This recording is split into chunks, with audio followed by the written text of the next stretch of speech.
Welcome to another edition of Global Tax Talk. I'm Berber. My co-host Keetie van der Torren-Jakma is joining me from London. Welcome, Keetie. Hello, Ege. Great to be with you. We're going to talk about the new EU Foreign Subsidies Regulation, or the FSR, which began to apply in July 2023. The FSR was enacted to expand the geographic scope of existing EU state aid rules, which govern the fairness of trade among EU states, and extends these rules to any governmental aid, not just from the EU public authorities. The FSR mandates a notification and approval requirement from the European Commission where a non-EU government provides a financial contribution to a business, such as a grant, export subsidy, or tax credit that provides an unfair advantage against EU companies. The FSR gives the European Commission far-reaching powers, including substantial powers of investigation. Companies may be surprised at the potential financial and related risks. Keetie, would you please broadly describe what triggers the FSR rules, resulting reporting requirements, and potential consequences that companies are facing?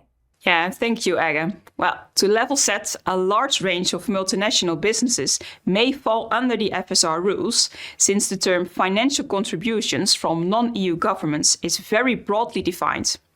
This may include, for example, subsidies, guarantees, exclusive rights and grants, as well as financial assistance such as loans, financing repayable advances, and debt write-offs. It also includes tax advantages, such as green tax incentives provided by the US Inflation Reduction Act, credits utilized under the OECD's Pillar 2 Global Minimum Tax Initiative, and local property tax rebates, and export-related provisions such as the US FD2 regime. Well, what may not trigger the FSR? Well, purchases of goods, services at market terms, non-sector specific tax amnesty or holidays, as well as specifically excluded categories, for example, R&D credits. Well, companies face a multitude of reporting requirements under the FSR. This includes reporting where various thresholds are met for M&A and public procurement deals, or any situation in which a financial contribution exists. When required, companies must report detailed data, in general looking back 3 years, and may be surprised to find that they have a large number of financial contributions. Well, many companies are concerned about the burden that this regulation may place on them. Data surrounding financial contributions may not have been previously collected, prompting the development for new data flows in the national and local levels. And there may be a lack of guidance to know what needs to be collected. And it's not always clear what function within the organization should be responsible for compliance. Well, compiling this amount of data may be difficult in a short time frame, for example, in the middle of a time-sensitive bid. Well, if non-compliance arises, the EC has a wide-reaching set of powers. For example, the European Commission can potentially block M&A transactions or public procurement bids notified to them. They can also start their own investigations if they believe a business or sector receives non-EU government support that disadvantages EU competitors.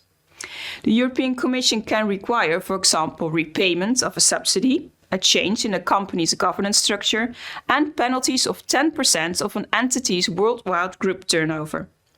And since reporting began, the EC published a policy brief about the first 100 days.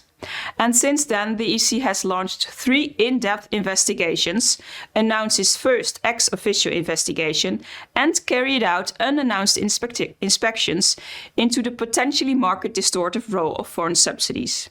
It appears the EC wants to fully use its extensive powers under the FSR. Keetie, you've described the broad nature of the FSR and its often unexpected and burdensome reporting requirements. How are companies addressing this new compliance area? If a company is just getting started, what suggestions would you give to them? Yeah, thank you, Ege. Well, multinationals are encouraged to perform an in-depth strategic review and develop a compliance roadmap promptly. No one size fits all. The FSR will affect companies differently.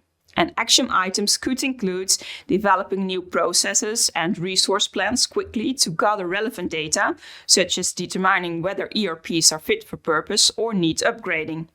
And given that new data may be difficult to collect, cross-functional coordination will likely be needed, and data readiness is critical. evaluating potential types of financial contributions and whether thresholds are exceeded or exclusions apply, as well as pinpointing evidence that the EU market was not distorted and business structures impacted. Identifying what M&A type transactions and public tenders may require approvals.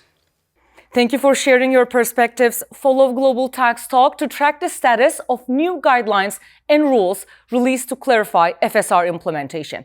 And be sure to listen to Will Morris every week for 60 seconds on key global tax policy insights for the coming week. We'll be back soon with another episode. Thanks for tuning in so you can stay global tax ready.